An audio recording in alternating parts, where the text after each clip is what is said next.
I'm going to tell you about 2 cozy mysteries for Mystery March.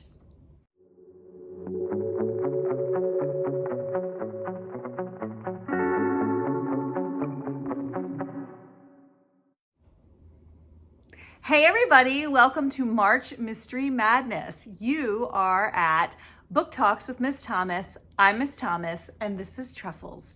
And we like talking about really good books. We like talking about secular books, Christian books, books read in the high school, and younger people books, because I have a middle school child as well. So if you like that kind of thing, subscribe and don't miss out. All right, so this month it's March and I have read some middle grade books, but this particular video, I want to talk about good mysteries. And I mean really just lovely, clean, wonderful, fluffy, cozy mysteries. Yes, fluffy. Mysteries can be fluffy too, Truffles. But anyway, yeah, so this is I read 2 really good cozy mysteries. 100% clean, 100% just fun, lovely, uplifting mysteries. And the first one I read is from the Granny series, and it's called In for a Penny. I just love this. Look at this book. Isn't it cute? And look at the granny on the back. That's the granny. So I just really loved this book for a lot of reasons, but mostly because it was just such a good book. It was just so fun. I had it read in 2 days. I would have finished it in 1 day, but I had so many other things. I had a lot of medical testing this week. Still, so far, no bad news, but I have been having some medical things, nothing contagious. And a very dear friend, gave me this book, or she loaned me this book, actually. What a lovely way to show someone, hey, I'm thinking of you. And it was perfect because I was sitting in this place waiting for some medical testing. I'm calling it pincushion purgatory. Not happy about pincushion purgatory, but you got to do what you got to do. But I was just sitting there really feeling kind of bummed and just distracted and frustrated by all the things going on around me, and what better thing than to get lost in a book. Look at the pages. They're so bright white and easy to read, decent size print. I don't think this is a large print book, but it was just a very easy read. And I just really enjoyed it. So let me tell you about In for a Penny. It's part of the Granny series. And it's funny because it says the Granny series, although the main character Lillian does say in the book she doesn't have any children. So I don't know about the whole Granny series thing, but it definitely gives you the sense that this is about very seasoned women. So this is the main character, Lillian. Yes, she's in a prison suit. And yes, that's a toilet brush. So there you go. If that doesn't get your interest, I don't know what will. But Lillian is the main character. She's this she started out this very wealthy Southern girl on this beautiful Southern property with this gorgeous mansion, pillar of community, lots of property. The other children come there to play, and they have some sort of pageant. I can't remember what season or holiday. I want to say 4th of July. It's like a big celebration. The whole community comes to her property to celebrate. And Lillian's property has gone to pot, but she has too much pride to tell anybody that her house is getting run down, and she can't maintain the expense of running this property. And because she has so much pride and so much dignity. And her friend Maggie comes to stay with her. And Maggie is another elderly woman who is retired from a hardware store. And so she's this tool-wielding, crazy old lady that goes about trying to make repairs on Lillian's property. And Lillian is this very refined Southern belle who turns herself into the prison, hence the orange outfit, because we find out that Lillian is guilty of a crime. But Maggie doesn't think Lillian is the only perpetrator in the crime. She suspects that Lillian has been tricked somehow. And so Maggie starts sleuthing in between her various home improvements to try and get Lillian back out of jail.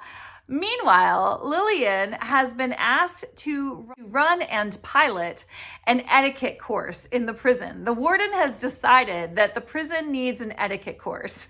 And so Lillian sets out these tables with all of these, the proper silverware and all this. And she's trying to teach these women in prison etiquette.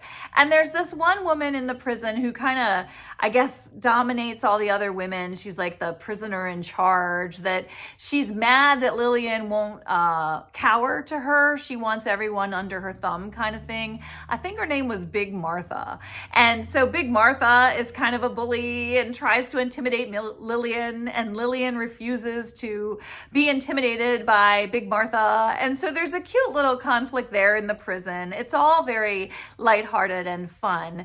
And Lillian's job is to clean the restrooms.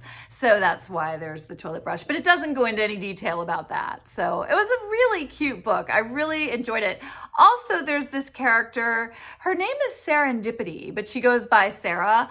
And she is, I forget what they call her, but she travels from place to place in her giant trailer, and she parks at the Walmart, and the local sheriff says, you can't hang out at the Walmart. And so he convinces Lillian to allow Serendipity to park her trailer on Lillian's property. And so Serendipity is not quite as old as the other two. She's more like in her 50s. She does things like run around the property doing her yoga naked. She's very, she won't eat anything processed or unhealthy. And she, of course, Maggie struggles with her weight and likes a lot of junk food. So there's a bit between Serendipity and Maggie, but it's all very cute. They're friends, but they just have this natural tension between them. And I really fell in love with these characters. I thought it was such a fun book, and I highly recommend In for a Penny. The other cozy mystery that I read was recommended by my wonderful BookTube friend, BookLoverAmanda. Yay, thanks Amanda.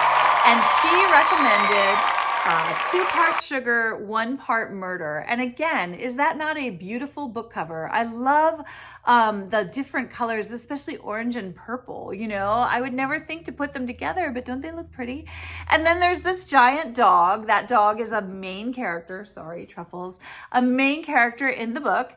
And his name was Baby. And what happens in this book, the main character Maddie Montgomery inherits this bakery that belonged to her great aunt. So Maddie Montgomery is this very spoiled, shallow, materialistic girl that she's like a vlogger. She has a lot of social media, and she was left at the altar and, jilted at the altar. And she's got this father she calls the Admiral, who I guess he's pretty bossy.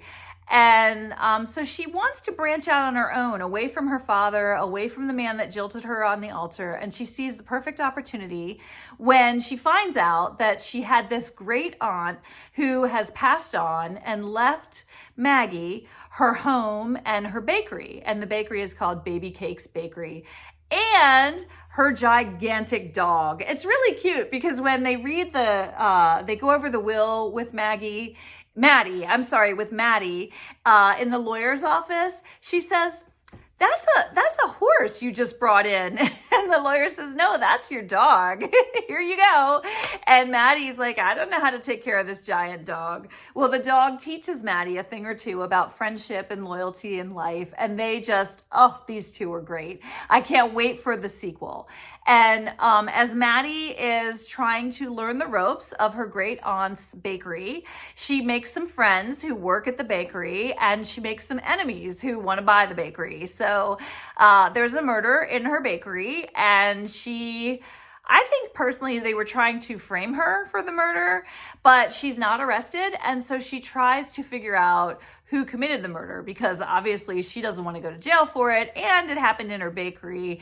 And she begins to suspect that some of this is somehow related to the death of her great aunt, who now we're starting to wonder, did she die naturally, or is there something more sinister there? And so Maddie is starting to get attached to this great aunt that she never knew through videotapes that the great aunt left, and just through the woman's friends and through her recipes. And it was just a lovely book. The one thing I will say about this book, though, I liked the Admiral, and I kept waiting for the Admiral to pop in. And I get it, that the book is about a girl, forging her way on her own. And, she needs to be empowered through her own passage, I guess.